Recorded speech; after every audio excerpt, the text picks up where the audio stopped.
नमस्कार, सवाल इंडिया का में आपका बहुत बहुत स्वागत है। शाम के 4 बज गए हैं। डीटीवी इंडिया पर इस वक्त आप हैं और विशेष पेशकश आपको सीधे मल्लिकार्जुन खड़गे के घर, जो दिल्ली के 10 राजाजी मार्ग पर स्थित है, वहां से लेकर आ रहे हैं। आज मल्लिकार्जुन खड़गे के लिए और जो कांग्रेस की हाईकमांड है उनके लिए अग्नि परीक्षा है। लेकिन सबसे पहले आपको इस पूरे टेस्ट से पहले जो इस वक्त की बड़ी लाइव अपडेट है वो आपको सबसे पहले बताते हैं। डीके शिव कुमार, जो कि एक अहम दावेदार हैं मुख्यमंत्री पद के कर्नाटका के, वो आज दिल्ली पहुंचे। दिल्ली एयरपोर्ट से मीडिया से बचते हुए जरूर निकले, लेकिन इस वक्त डीके शिव कुमार अपने भाई डीके सुरेश, जो कि कांग्रेस के इकलौते कर्नाटका से एमपी हैं, उनके घर से निकले हैं। अब वो निकल के कहां जा रहे हैं इस पर भी एक सस्पेंस है, लेकिन बताया यही जा रहा है कि आज शाम को 5 और 6 बजे डीके शिव कुमार और सिद्धरमैया यहीं मल्लिकार्जुन खड़गे के घर पर पहुंचेंगे, कांग्रेस अध्यक्ष के घर पर, जहां पर महत्वपूर्ण बैठक होने वाली है। आज शाम तक नाम भी तय हो सकता है कर्नाटक के मुख्यमंत्री का। डीके शिव कुमार ने निकलने के बाद वहां से जो अपने भाई के घर से जब निकले थे, तो वहां पर क्या मीडिया से कहकर निकले, एक बार फिर से जरा आपको सुनवाते हैं, क्योंकि अहम है जो वो बातें कह रहे हैं, उससे कई राजनीतिक इशारे सामने नजर आ रहे हैं।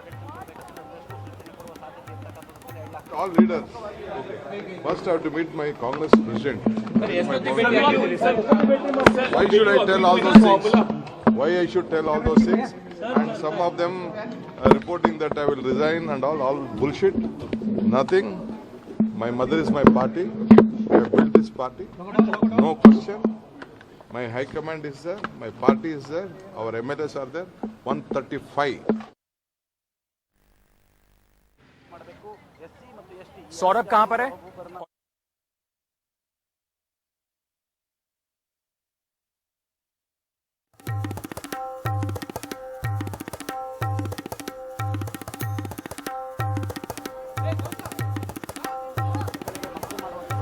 तो डीके शिव कुमार बाहर निकले, एक बार फिर कहा कि पार्टी मेरे लिए मां समान है और मैं ना तो ब्लैकमेलिंग करूंगा, ना इस तरीके का दबाव डालूंगा, ना पार्टी छोड़ूंगा। सीधे मैं चलता हूं अपने सहयोगी राजीव के पास। हमारे साथ जुड़ रहे हैं हमारे सहयोगी सौरभ भी इस वक्त हमारे साथ जुड़ रहे हैं। सौरभ, आईटीसी मौर्या पर हैं, जहां पर सिद्धरमैया जो दूसरे और कहा जा रहा है कि फ्रंट रनर हैं मुख्यमंत्री पद के। राजीव, पहले आपके पास डीके शिव कुमार निकले हैं अभी अपने घर से। उत्सुकता सबकी यही जानने में है कि कहां जा रहे हैं। देखिए, कहाँ जा रहे हैं इस बात का खुलासा तो अभी तक उन्होंने नहीं किया, नहीं मीडिया से उन्होंने बताया, लेकिन 2-3 बातें बहुत साफ तौर पर दबाव अपने तरीके से डीके शिव कुमार जो है वो बना रहे हैं। जिस तरह से सिद्धरमैया ने कहा कि हमारे पास जो है एमएलए का बहुमत और एमएलए बहुत सारे लोग चाहते हैं कि हम चीफ मिनिस्टर बने, सिद्धरमैया ने अपने बारे में कहा। तो डीके शिव कुमार का जवाब उसी अर्थ में समझ सकते हैं, जब इनसे पूछा गया कि आपके पास कितने एमएलए हैं और क्या एमएलए का बहुमत उनके पास, तो उन्होंने कहा कि हमारी अगुवाई में तो 135 एमएलए चुन के आए हैं। तो जाहिर सी बात है कि अपनी वफादारी की बात कर रहे हैं। वो कह रहे हैं कि पार्टी हमारे लिए मां समान है, और डीके की टीम के लोग ये बार बार दोहरा रहे हैं कि जब 2018 में सिद्धरमैया की अगुवाई में कर्नाटक में चुनाव हुए थे, तो वहाँ कांग्रेस को हार झेलनी पड़ी थी, और उसके बाद जब पार्टी की बुरी हार हो गई थी, हालत खराब हो गई थी, उसके बाद डीके शिव कुमार ने मोर्चा संभाला, और अब उनकी अगुवाई में जिस तरह से वहाँ पर कांग्रेस को बम्पर जीत मिली है, और हर मुसीबत के वक्त में, चाहे कर्नाटक संकट की बात करें, चाहे ये मध्य प्रदेश की बात करें, जहाँ जहाँ पार्टी को जरूरत पड़ी है, डीके शिव कुमार जो हनुमान की तरह सामने आया है। तो ऐसे मौके पर डीके की दावेदारी बहुत मजबूत देखी जा रही है। उनके समर्थकों का ये कहना है कि पार्टी जो है उनकी बात सुननी चाहिए, उनकी वफादारी का इनाम मिलना चाहिए, लेकिन सब कुछ कांग्रेस आलाकमान पर निर्भर करता है कि आखिर वो क्या फैसला लेती है कर्नाटक के अगले मुख्यमंत्री के बारे में।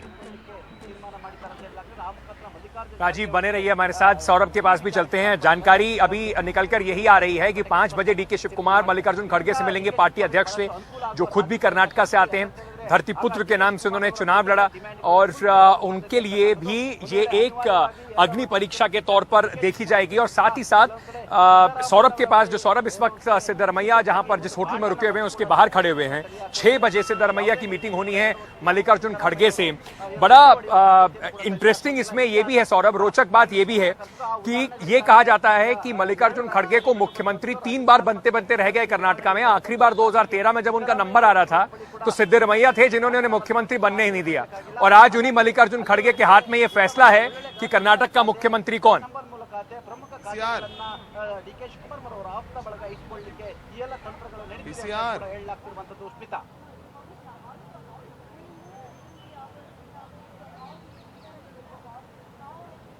सौरभ, क्या आप मुझे सुन पा रहे हैं?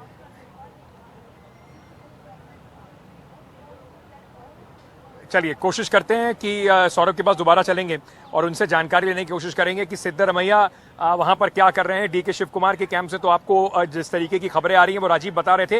राजीव, बात बार बार ये भी हो रही है, अगर आप मेरी आवाज सुन सकते हैं, कि डीके शिव कुमार किसी भी फॉर्मूले पर हां भरने के लिए तभी तैयार हैं जब सोनिया गांधी वहां पर मौजूद हो। उन्हें सबसे ज्यादा यकीन सोनिया गांधी पर है। बार बार चुनाव जीतने के बाद सोनिया गांधी के नाम पर ही वो ये बातें कहते रहे कि सोनिया जी ने मुझे बहुत सम्मान दिया है, उन्होंने मुझे कहा था कि डीके तुम पर भरोसा है और मैंने उनके भरोसे को पूरा किया।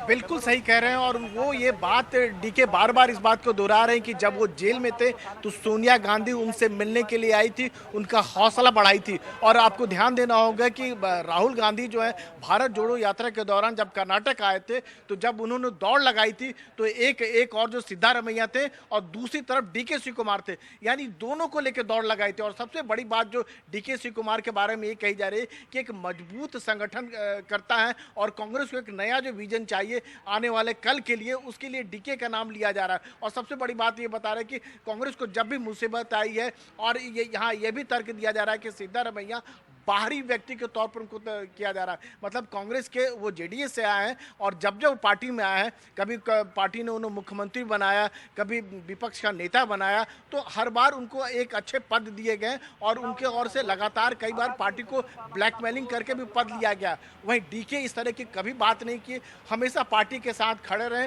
पार्टी ने जब जब जो उनको जिम्मेदारी सौंपी उस जिम्मेदारी पर खड़े उतरे हैं। आपको याद होगा कि जब मध्य प्रदेश में जो उस समय जो कांग्रेस की सरकार थी संकट में आई थी तो वहां के सारे एमएलए को अपने रिसोर्ट में ठहराया। और डीके टीम का यह भी कहना है कि यही वजह है कि जो बीजेपी जो सरकार है उनके ऊपर जो कई सारे केस लाद दी है, चाहे सीबीआई की बात करें चाहे ईडी की बात करें, तो उन्हें डीके को लगता है कि उनकी टीम को लगता है कि उनके वफादारी के इनाम जरूर मिलेगा। जी बिल्कुल, सौरभ के पास चलते हैं, उनसे हमारा संपर्क जुड़ गया है। सौरभ इस वक्त आईटीसी मौर्या के बाहर खड़े हैं जहां पर कल से सिद्धरमैया जो बताया जा रहा है कि इस रेस में आगे हैं। सौरभ, लेकिन जिस तरीके से डीके शिव कुमार ने पूरा पोजीशनिंग अपनी करी है, उन्होंने ये बात बिल्कुल स्पष्ट तौर पर कह दी है कि उनकी जो वफादारी है उसे फॉर ग्रांटेड ना लिया जाए। और ये भी बड़ी इंटरेस्टिंग बात है जो मैं आपसे पहले पूछ रहा था कि मल्लिकार्जुन खड़गे जो अध्यक्ष हैं, उन्हें इस बार तय करना है कि मुख्यमंत्री कौन बनेगा। कहा जाता है 2013 में वो मुख्यमंत्री बनते बनते इसलिए रह गए क्योंकि सिद्धरमैया साहब ने उन्हें मुख्यमंत्री बनने नहीं दिया।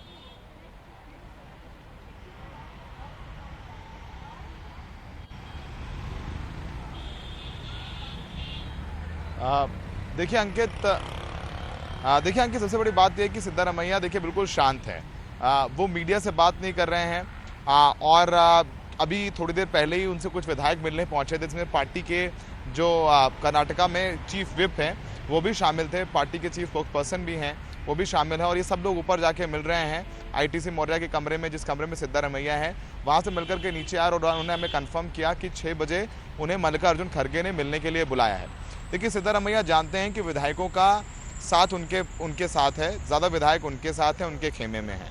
सिद्धरमैया के जो लोग मिले अभी, उनका कहना है कि वो दिल्ली में लॉबिंग नहीं कर रहे हैं। उन्होंने इशारा यही किया डीके की तरफ कि डीके दिल्ली में लॉबिंग करते रहे हैं, दिल्ली में आकर के लोगों से भी मिलते रहे हैं और बड़े जर्नलिस्ट से भी मिलते रहे हैं। इसलिए उन्होंने हम लोगों पर ही तंज किया कि आप मीडिया वाले डीके शिव कुमार का नाम ज़्यादा चलाते हैं क्योंकि डीके शिव कुमार दिल्ली आके आपसे मिलते रहते हैं, लेकिन सिद्धरमैया कर्नाटका में ज़्यादा एक्टिव रहते हैं और विधायक उनके साथ में हैं। और पार्टी आलाकमान ने उनको 6 बजे बुलाया है और ज़्यादा जो विधायक यहाँ पर आ रहे हैं, जाहिर सी बात है जो मिलने आएगा सिद्धरमैया से वो सिद्धरमैया खेमे का ही होगा।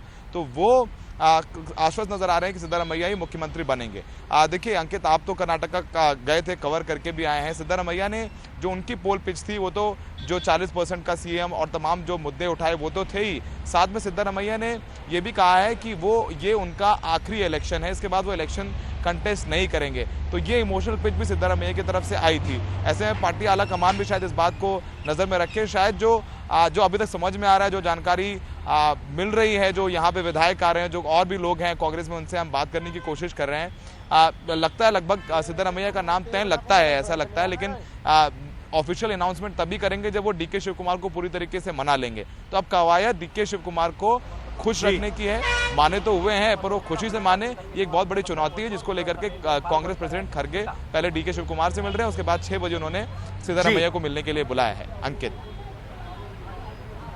उमा शंकर सिंह हमारे साथ जुड़ रहे हैं, हमारे सहयोगी इस वक्त तक मल्लिकार्जुन खड़गे के बाहर से। उमा, मैं देख रहा था कि आप लगातार जो पार्टी के सूत्र हैं वो यहाँ पर मल्लिकार्जुन खड़गे घर पर उनसे भी बात कर रहे हैं।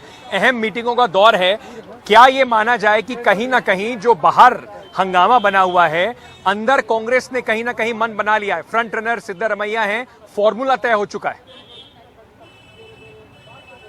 जी देखिए, अगर ये इतना आसान होता कि एक फ्रंट रनर तय करके चीज़ें तय हो जाती तो शायद अब तक हो चुकी होती। मामला जितना सोचा जा रहा था उससे ज़्यादा गंभीर तौर पे फंसा हुआ है, और डीके शिव कुमार आने के बाद जिस तरह के बयानात दे रहे हैं, इससे भी पता चल रहा है कि उन्होंने कितने एक कठोर तेवर अपनाए हुए हैं। ये बात बेशक वो कह रहे हो कि लॉयल हैं, वो लॉयल हैं पार्टी को लेकर, ये कांग्रेस पार्टी जानती है, गांधी परिवार जानता है, और उन्होंने मेहनत की है, ये बात भी यहाँ सभी मानते हैं और जानते हैं।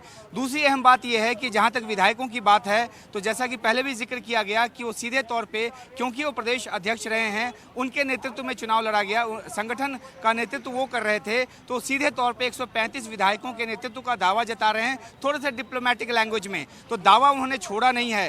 फ्रंट रनर बेशक सिद्धारमैया माने जा रहे हों, बेशक उनके साथ विधायकों की तादाद कुछ ज़्यादा हो, लेकिन ये भी कहा जा रहा है कि जब उम्मीदवार वहाँ लड़ रहे थे तो उनको संसाधन से लेकर और मैन पावर तक मुहैया कराने में डीके शिव कुमार का बड़ा रोल था, और यही वजह है उनके कॉन्फिडेंस की।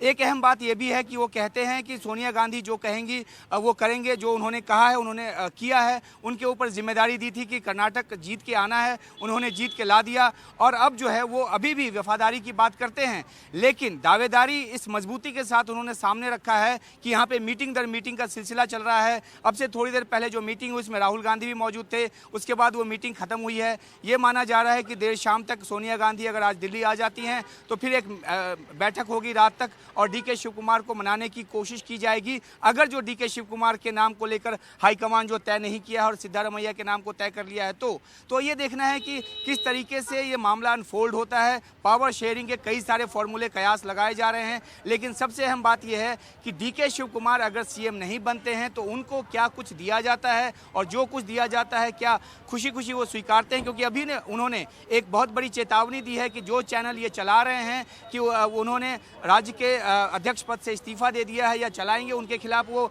मुकदमा करेंगे, क्योंकि उन्होंने ऐसा नहीं किया है और वो ऐसा नहीं करने जा रहे। तो वो प्रदेश के अध्यक्ष के तौर पे बने रहेंगे, ये मंशा उन्होंने साफ कर दी है, लेकिन देखना है कि दिल्ली पहुंचकर वो अपने लिए क्या कुछ बार्गेन कर पाते हैं। अंकित। बिल्कुल, उमा शंकर यहीं पर है मल्लिकार्जुन खड़गे के घर पर। तो जैसे ही वो मीटिंग का दौर शुरू होगा, सबसे पहले अपडेट लेकर हमारे पास आएंगे। एनडीटीवी पर बने रहिए। बहुत बहुत शुक्रिया आप तीनों का, राजीव, उमा और सौरभ, हमारे साथ जुड़ने के लिए। मेरे साथ इस वक्त हमारे मेहमान भी जुड़ रहे हैं सवाल इंडिया का में। BS अरुण साहब जुड़ रहे हैं, वरिष्ठ पत्रकार हैं। हमारे साथ अतुल लोरे पाटिल साहब जुड़ रहे हैं, प्रवक्ता हैं कांग्रेस पार्टी के। T संक्रिता साहब जुड़ रहे हैं, प्रवक्ता हैं भारतीय जनता पार्टी के। आप तीनों का बहुत बहुत स्वागत। लेकिन बार बार ये जो बात हो रही है फॉर्मूलाज के ऊपर, तो कौन से ऐसे फॉर्मूला हैं जिनका कयास लगाया जा रहा है कि कांग्रेस पार्टी कोशिश कर सकती है, इस्तेमाल कर सकती है कर्नाटका में इस पूरे गुत्थी को या इस परेशानी को, असमंजस को सुलझाने का? तो वो फटाफट जरा उसका एक ग्राफिक आपको बताते हैं जो अब तक सूत्रों से बात करके चीजें सामने निकल कर आ रही हैं। फॉर्मूला नंबर 1, एक मुख्यमंत्री और एक ही डेप्यूटी मुख्यमंत्री। इसमें सिद्धारमैया मुख्यमंत्री बन सकते हैं, डीके शिव कुमार को मुख्यमंत्री का पद भी मिल सकता है। डीके शिव कुमार को 2 अहम मंत्रालय और साथ ही साथ उनकी पसंद के 3 मंत्री भी बनाए जा सकते हैं, और साथ ही साथ वो कांग्रेस के प्रदेश अध्यक्ष के रूप में भी बने रहेंगे। फिर दूसरा फॉर्मूला जिस पर बात हो रही है, 2.5 साल मुख्यमंत्री या 3 साल 2 साल मुख्यमंत्री के फॉर्मूले पर, जिसमें सिद्धारमैया और डीके शिव कुमार के बीच सत्ता की साझेदारी रहेगी। दोनों 2.5 साल तक मुख्यमंत्री बने रहेंगे। पर इसमें सवाल सबसे बड़ा यह है कि पहले मुख्यमंत्री कौन बनेगा, ये एक बड़ा सवाल होगा। उसके बाद संतुलन बनाने के नाम पर, क्योंकि कर्नाटका में जो जातिगत जनगणना है या जातिगत कैलकुलेशंस है पॉलिटिकल पार्टीज के लिए, वो एक बहुत अहम होती है। उससे तय होता है कौन कहां वोट कर रहा है। तो इन सब के बीच में, और कांग्रेस को इस बार हर तरफ से, हर जाति से समर्थन मिला है, तो संतुलन बनाने के नाम पर सिद्धारमैया, जो कि एक कुर्बा गौड़ा नेता हैं, उनको मुख्यमंत्री बनाया जाए। डीके शिव कुमार वोकलिग्गा है, उन्हें उप मुख्यमंत्री। डीके शिव कुमार के साथ 2 और उप मुख्यमंत्री बनाए जाएं, जिसमें एक लिंगायत और अल्पसंख्यक हो सकते हैं। और उसके साथ साथ डीके शिव कुमार को अहम पोर्टफोलियोज और PCC अध्यक्ष पद का जो है वो बने रहें इस पर। ये 3 फॉर्मूले हैं जिन पर अभी बात हो रही है। अरुण साहब, सबसे पहले मैं आपके पास आना चाहता हूं, अपने दोनों राजनीतिक जो प्रवक्ता है उनके पास जाने से पहले ये समझने के लिए कि जीत अहम है, बड़ी जीत है कांग्रेस के लिए, लेकिन कौन ऐसा व्यक्ति होगा फ्रंट रनर, आप किसको मान के चल रहे हैं अभी जो डीके शिव कुमार और सिद्धारमैया हैं? क्योंकि अब कांग्रेस के लिए सबसे बड़ी चुनौती ये होगी कि 2024 से पहले ना तो अस्थिरता हो और साथ ही साथ उसको मुख्यमंत्री बनाया जाए जो कांग्रेस के वादों को कहीं ना कहीं पूरा कर सके। जी, मुझे अभी तक लगता है कि सिद्धरामैया फ्रंट रनर है, लेकिन चुनाव के बारे में आप देखें तो 2024 में शिव कुमार बहुत अच्छे ऑर्गेनाइजर है और वो उन्होंने अब शो करके दिखाया है कि वे अच्छे प्रेसिडेंट बना है, अच्छे तरफ से पार्टी को आगे भी ले सकता है। लोकसभा चुनाव में अगर शिव कुमार होगा तो पार्टी जरूर अच्छी तरफ से एक रिजल्ट देगा, मुझे ये लगता है। और सिद्धरामैया भी ऐसा नहीं है कि ये ऑर्गेनाइजर नहीं है, लेकिन वो बहुत बड़े मास लीडर है, पैन कर्नाटका की लीडर है और अहिंदा मतलब दलित और बैकवर्ड या और मुस्लिम समुदाय की जो नेता है वो आज सिद्धरामैया बन के दिखाया है। तो ये जो सक्सेस है कर्नाटक का, ये दोनों के ऊपर है, मतलब दोनों ने बहुत श्रम किया है, they have work hard for this. Atul Lode Patil साहब, क्या ऐसा फॉर्मूला कांग्रेस पार्टी के पास है जिस पर कांग्रेस पार्टी काम कर रही है कि उसके लिए परेशानी ऐसी ना खड़ी हो? क्योंकि वो कहते हैं ना कि दूध का जला छाछ भी फूक फूक कर पीता है। चाहे मध्य प्रदेश हो, वहां सरकार गंवानी पड़ गई, राजस्थान में भी बगावत का झंडा उठाए सचिन पायलट चल रहे हैं, और साथ ही साथ छत्तीसगढ़ में भी इस तरह की कुछ बात हुई थी 2.5 साल वाली जो अब तक पूरी नहीं हो पाई। तो क्या ऐसा फॉर्मूला होगा सर इस बार कि वो सारी चीजें ना हो जो पहले कांग्रेस में देखने को मिली अलग राज्यों में? नहीं, मेरा सबसे पहले तो मैं ये बहुत स्पष्ट कर दूं कि जो भी मुख्यमंत्री होगा वो कर्नाटक का होगा, किसी जाति विशेष का या किसी समुदाय को रिप्रेजेंट करने की बात कांग्रेस कभी करती नहीं है। शायद वो आपकी चर्चा और आपके सूत्रों की चर्चा है। हमारी एक प्रक्रिया है पार्टी की जिसमें विधायक दल की बैठक हो चुकी है, विधायक दल ने अपनी मंशा बताई है, उन्होंने रिजोल्यूशन पास किया है, और ये करते समय जहां तक मेरी जानकारी है डीके शिव कुमार जी हो या सिद्धरामैया जी हो, दोनों भी सक्षम नेता है और दोनों सक्षम नेता कर्नाटक को आगे लेके जाने की बात कर रहे हैं। तो जो भी निर्णय आएगा मेरे ख्याल से वो बहुत अच्छा निर्णय होगा, कर्नाटक को विकास के दौर पर लेके जाने वाला होगा। और जहां तक आपने हमारा पिछला अनुभव बताया तो क्या है, हमारा मित्र दल जो है भाजपा, वहां पर नेताओं की काफी कमी थी, तो कुछ लोगों को हमने एक्सपोर्ट कर दिया उधर, तो अभी वो संभाल रहे, भाजपा को संभाल रहे वो। लेकिन जिन्हें कांग्रेस की विचारधारा आगे लेके जाना है, जिन्हें देश को विकास के रास्ते पर लेके जाना है, महंगाई से जो लड़ना है, महंगाई कम करना है, बेरोजगारी कम करना है, आपसी भाईचारा रखना है, सामाजिक सौहार्द रखना है, तो ये सारे लोग जो है उसी विचार के हैं। तो मेरे ख्याल से ये गुत्थी नहीं है। सोनिया जी आएंगी, सारे हमारे जो वरिष्ठ नेता आलाकमान जो है वो एक अच्छा निर्णय देंगे, और एक मिसाल के तौर पर जिस तरह से काम किया है डीके शिव कुमार जी ने और सिद्धरामैया जी ने मिलकर, उन्होंने तो नसीहत साहब, मैं आपके पास आना चाहता हूं और आपसे ये सवाल पूछना चाहता हूं कि कांग्रेस पार्टी के लिए तो लग रहा है, जिसको अंग्रेजी में कहते हैं प्रॉब्लम ऑफ प्लेंटी, कि उनके पास 2 कद्दावर नेता हैं, उसमें से चुनना है। भारतीय जनता पार्टी की हार का एक बहुत बड़ा कारण बताया जा रहा है कि इस बार कोई स्ट्रांग नेता ही वहां पर नहीं दिख पाया। येदियुरप्पा साहब को किस तरीके से हटा दिया गया, बोम्मई साहब संभाल नहीं पाए।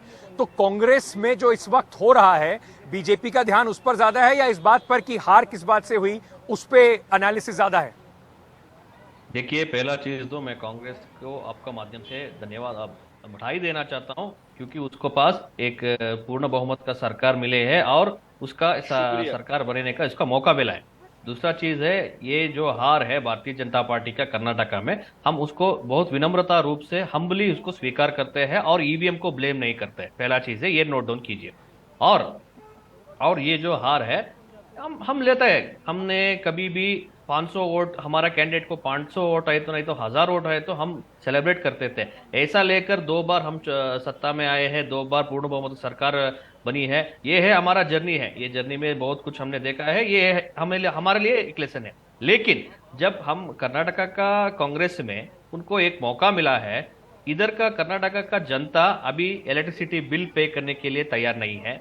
अभी महिलाओं को कब 2000 आएंगे वो भी उसका इंतजार कर रहे हैं, और बस में ट्रैवल करने के लिए उन लोग पैसा नहीं भर रहे हैं। ये सभी इंतजार, जो 5 गारंटियां उन्होंने घोषणा की है उसका इम्प्लीमेंटेशन के लिए कर्नाटका का जनता इंतजार कर रहे हैं। क्योंकि वो मैं बोलता हूं उनको तुरंत उसका मुख्यमंत्री का उम्मीदवार कौन है उसको डिसाइड करे, करके ही इमीडिएट उसका पहला कैबिनेट में सचिव संपुट में पूरा जो 5 घोषणा है वो करे। क्योंकि क्यों ये बात कर रहा हूं, क्यों ये बात मैं बोल रहा हूं, राजस्थान में 4.5 साल हो गए, अभी सत्ता तो खत्म होने वाली है, अब तक उसका कर्जा माफ नहीं है। वो घोषणा ही रहेगा राजस्थान में।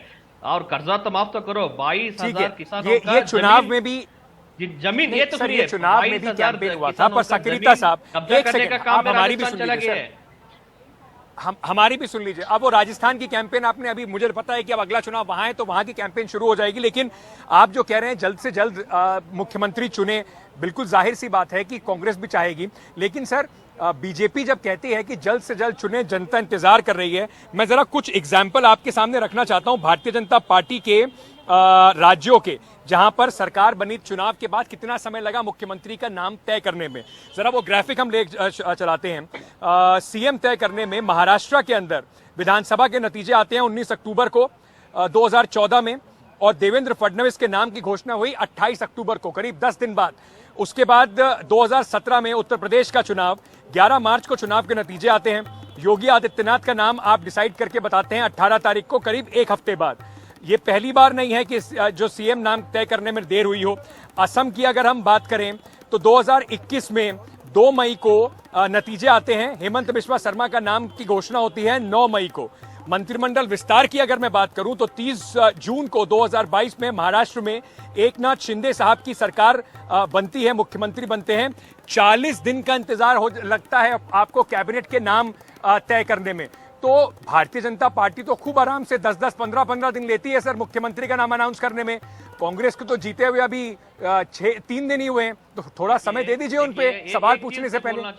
एक चीज तो आप मान लीजिए, कर्नाटका प्रदेश में जब हमारा भारतीय जनता पार्टी का हार हुई, लोगों के पास उन्होंने जब वोट मानने के लिए गए थे, वो 5 घोषणाएं लोगों के पास लोग मान गए हैं, कांग्रेस करेगा करके कांग्रेस का घोषणा है वो उतना अच्छा था, लोग मान गए। मैं उसके लिए इसको इंतजार कर रहा हूं, क्योंकि उसका ही नेता आदिर रंजन चौधरी साहब ने बोला हम कर्नाटका को दूसरा राजस्थान नहीं बनने देंगे। उसका ही नेता, मेरा स्टेटमेंट नहीं है ये, वो उसका ही नेता बोल रहे हैं, तो हमको भी थोड़ा कॉशियस रहना है, क्योंकि वो मेरा राज्य है, मेरा राज्य में ऐसा नहीं होना चाहिए। और दूसरा चीज, ये तो सुन लीजिए, जैसे मैंने इससे पहले भी आपसे ये सवाल पूछा था, त्यागी जी ये तो सुन लीजिए। मैं और एक चीज, अभी कर्नाटका में इतना कर रहा है ना, क्यों सिर्फ सिद्धरामैया, क्यों उतना आरोप वाली डीके शिव कुमार? आपको मुसलमान लोगों ने पूरा इकट्ठा होकर 90% मुसलमान लोगों ने आपको वोट दिए हैं, मुसलमान मुख्यमंत्री बना लो। दलित सभी इकट्ठा होकर पूरा आपको सपोर्ट किए हैं, 30 के ऊपर विधायक दलित और जीता है, दलित का मुख्यमंत्री बना लो। आपका ही कुछ विधायक बोल रहे हैं ना दलित मुख्यमंत्री बनाओ। ये बड़ी कमाल की बात है, ये बड़ी कमाल की बात है कि आपको कांग्रेस पार्टी में दिख रहा है कि किसी और का मुख्यमंत्री बना लो। जब बीजेपी का नंबर आता है तब आपको इंक्लूसिवनेस दिखाई नहीं पड़ती, तब नहीं दिखता कि बाकी सब लोग बनने चाहिए, तब लिंगायत ही मुख्यमंत्री बनेगा, ये बात तय है।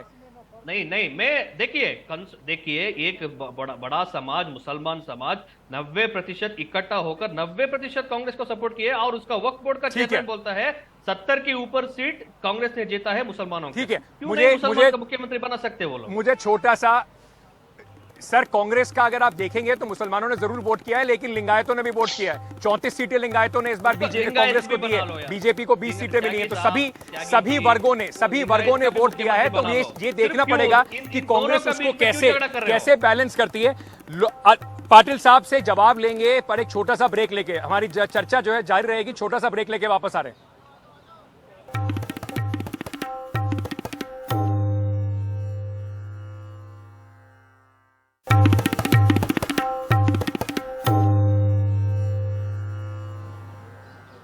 तो चर्चा इस वक्त कौन बनेगा कर्नाटका का मुख्यमंत्री। कांग्रेस लीडरशिप के सामने जो चुनौती इस वक्त है सेंट्रल लीडरशिप के सामने, उस पर हो रही है। इस वक्त हम मल्लिकार्जुन खड़गे जो कांग्रेस के अध्यक्ष हैं, कर्नाटका से ही आते हैं, उनके घर के बाहर खड़े हैं। यहां पर अहम मीटिंग होने वाली है आज शाम को 5 बजे। डीके शिव कुमार यहां पहुंचने वाले हैं, 6 बजे सिद्धरमैया पहुंचेंगे।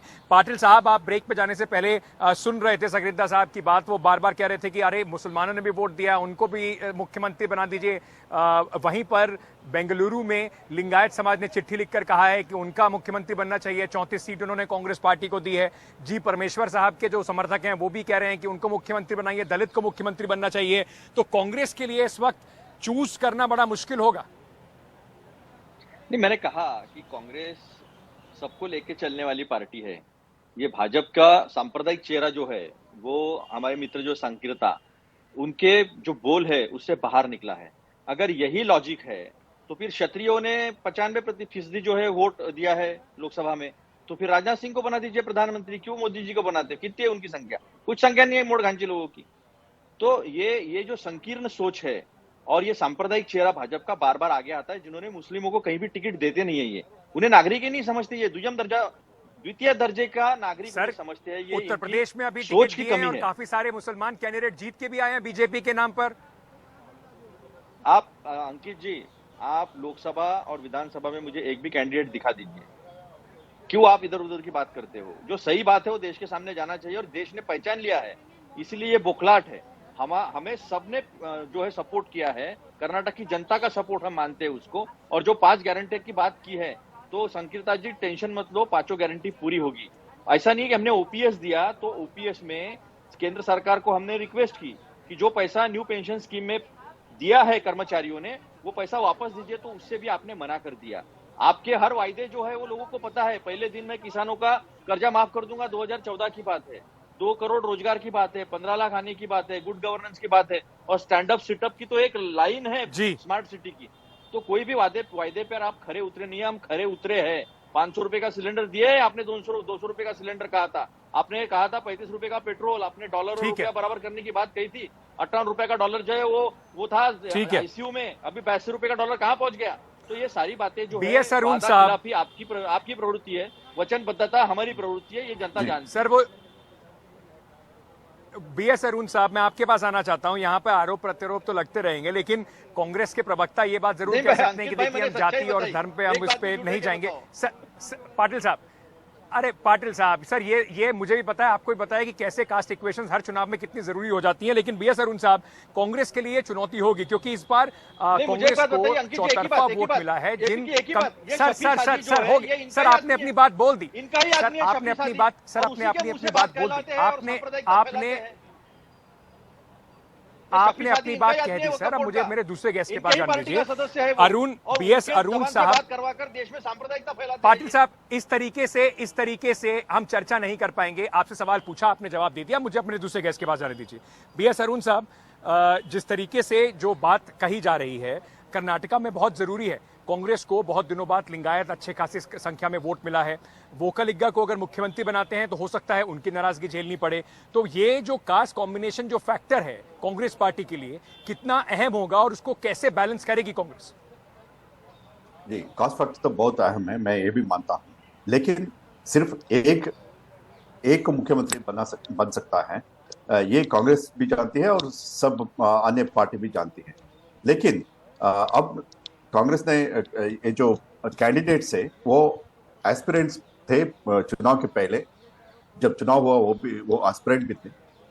डीके शिव कुमार, सिद्धरामैया और 3-4 लोग, आपने परमेश्वर का नाम जिक्र किया, एमबी पाटिल है, वो लिंगायत है, जैसे कई लोग हैं। लेकिन अब शायद सिर्फ 2 आदमी रह गया है, डीके शिव कुमार और सिद्धरामैया। इस मुख्यमंत्री के तय होने के बाद अब जो मंत्रिमंडल का रचना होगी, उस वक्त सारे कम्युनिटीज को ठीक तरफ से रिप्रेजेंटेशन दिया जाएगा। तो हमको वेट करना चाहिए ना। आप कह दिया कि असम में क्या हुआ, यूपी में क्या हुआ और महाराष्ट्र में क्या हुआ, तो सिर्फ 72 आवर्स भी नहीं हुआ है अभी।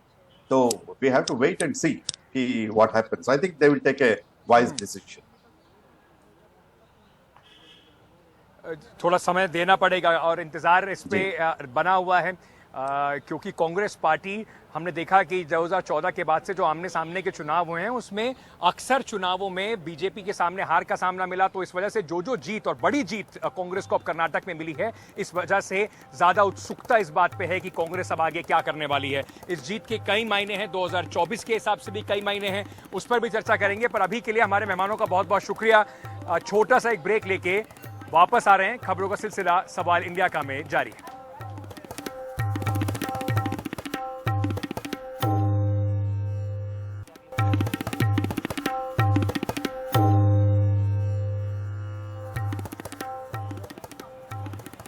कर्नाटका के जो चुनाव हैं, जैसे मैं आपको पहले कह रहा था, उसमें जीत का जो बातचीत है वो काफी उसका व्यापक असर जरूर पड़ रहा है। सीधा सबसे पहला असर विपक्षी एकता पर देखने को मिल रहा है। तृणमूल कांग्रेस के नेता पश्चिम बंगाल की मुख्यमंत्री ममता बनर्जी ने कहा कि कर्नाटका में जो जीत है उससे विपक्ष काफी उत्साहित भी है, लेकिन उन्होंने साथ साथ कहा कि कांग्रेस को भी समझना होगा कि उन्हें भी त्याग करना होगा। जहां पर कांग्रेस मजबूत है, 200 सीटों पर कांग्रेस मजबूत है, वहां विपक्ष उनका साथ दे, और जहां पर विपक्षी दल जैसे कि पश्चिम बंगाल में मजबूत तृणमूल कांग्रेस है, वहां कांग्रेस अपनी दावेदारी हटा ले। इस पर अधीर रंजन चौधरी का जवाब जो है वो ज्यादा उत्साहपूर्वक नहीं दिखा। valueless, baseless, tasteless, baseless. Just especially to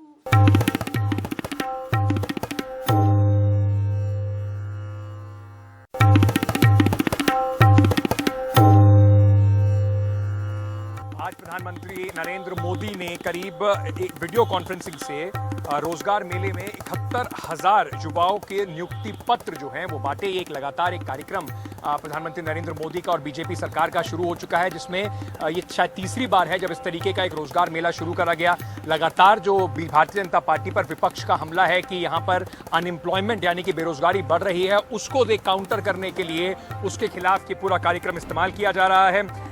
इस मौके पर प्रधानमंत्री नरेंद्र मोदी ने युवाओं को संबोधित करते हुए कहा कि देश तेजी से विकास कर रहा है। साथ ही साथ उन्होंने ये भी कहा कि एयरपोर्ट बन रहे हैं, हाईवेज बन रहे हैं। 2014 से पहले विकास की रफ्तार धीमी थी। प्रधानमंत्री ने कहा बीते 9 साल में सरकार ने सरकारी भर्तियों की प्रक्रिया को तेज किया है, पारदर्शी किया है और निष्पक्ष भी बनाया है। बड़ी मेहनत से